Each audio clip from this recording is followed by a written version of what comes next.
Welcome back to Streaming 2027. On February 6th, Disney announced what a good friend of mine from Canada has called a Stream Dream Team, a joint venture with Fox and WBD to create a mega sports offering. So let's take a look at what this deal is all about. Here we have a background slide. Disney, Fox, and WBD announced a Stream Dream Team that bundles some 55 to 60% of U.S. sports rights. Lots of questions come up. First and foremost, how will the venture be priced? Will the joint venture leadership be able to manage an array of internal and external conflicts likely to arise from the venture? Have the companies learned from Hulu? And will they be able to run the partnership more smoothly? What other critical questions related to Raptor, that's what it's been codenamed, must be answered? Let's explore one possible scenario.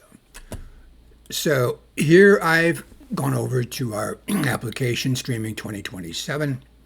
And as before, we're going to go over to constellations and sports streaming. Now, as before, we have this really nice Morgan Stanley grid that opens us up. And let's just take a look at this as far as what this streaming venture is comprised of. Disney, Fox, and WBD.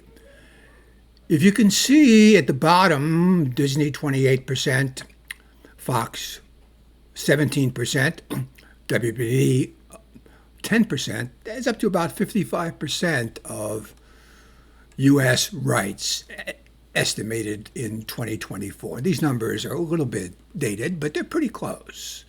So we've got about 55% of spend on U.S. rights sitting in Disney, Fox, and WBD. Now let's look at what they have. Let's just look at just the first four categories.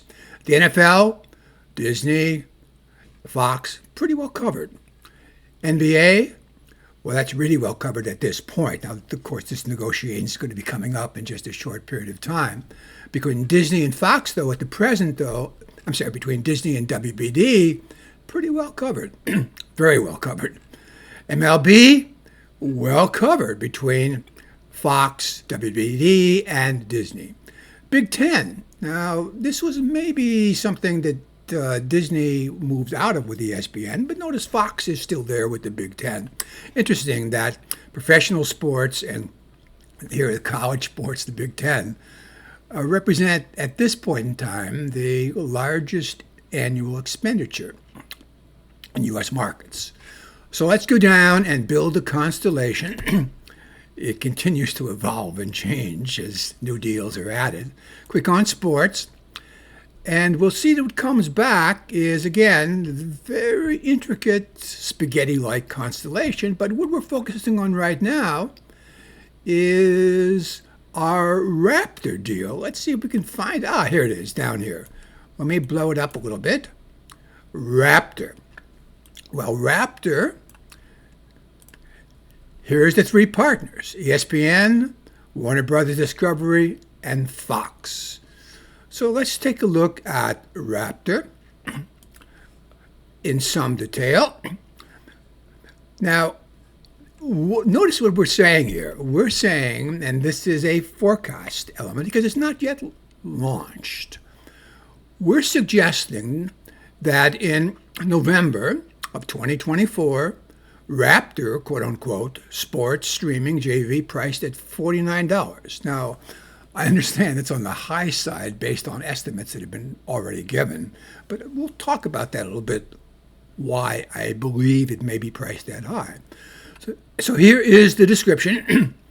Disney, ESPN, Fox, Warner Brothers launched this joint venture bundled sports streaming service that will offer content from all major leagues, as we've seen. The JV addresses subscriber pain points, price, and fragmentation by enabling viewers to view all of these companies' sports content for $49. Each company owns 1/3 of the venture. That doesn't mean they share the revenue that way, but that's the ownership position in the venture. Okay, now let's take a look at one possible scenario. So I'll click on scenarios and notice what comes up are 4 possible future scenarios for streaming: rebirth of Hollywood, the triumph of tech platforms, doomsday shakeout, and peaceful coexistence. We're going to take a look at peaceful coexistence, this scenario. So I'll click on that, and let me read you a little short description, or let's talk about it, to go over what this scenario entails. In this scenario, large content providers coexist harmoniously with each other and with tech platforms and ISPs. Despite ongoing consolidation through M&A, it's alliances and partnerships that become the dominant strategy. Innovative bundles meet customer needs at reasonable prices that are still profitable for media companies. These bundles offer a mix of content that caters to diverse tastes and preferences, thereby enhancing customer satisfaction and, most importantly, customer loyalty. Now, there's more to this scenario, but notice at the bottom line, this peaceful coexistence scenario paints a picture of collaboration and mutual benefits that are key in the video streaming industry. We have a probability, it's reasonably high on this. We'll talk about what these probabilities mean in future videos. It's certainly not a certainty, but it's a reasonably high probability. Now, what I want to do is go down and notice we have a number of relevant background issues that support or sometimes detract from this scenario, depending on evidence that's being built. But what I really want to do is show you this scenario, some of the events that could occur. This is the end state of the scenario, but what I want to do is show that we can generate 3 different types of timelines. We can simulate events in a scenario. We can show all the events, which are a lot. I don't want to show this now. It'd be a lot to cover. But I want to talk about high probability events. So I'll click on peaceful coexistence, high probability. And what comes back is a set of maybe 10 or 12 events, some of which are further off in the future: a sports streaming service launched by Disney and Apple. But what I want to focus on right now is this Raptor Sports Streaming JV. We've seen this event before, but let's look at it a little bit more detail. Notice the event happening is very high probability. It's been announced. I've got it coming out in November. And we've already talked about this first paragraph. But let's go down and look at some of the questions that could come up about this venture. Here we are at the announcement date. And here we are with major questions. Of course, the first and foremost one is pricing.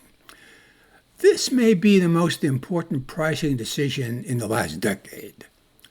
How do you attract customers and yet avoid overly cannibalizing the cable bundle, which these media companies are still dependent upon? Big question.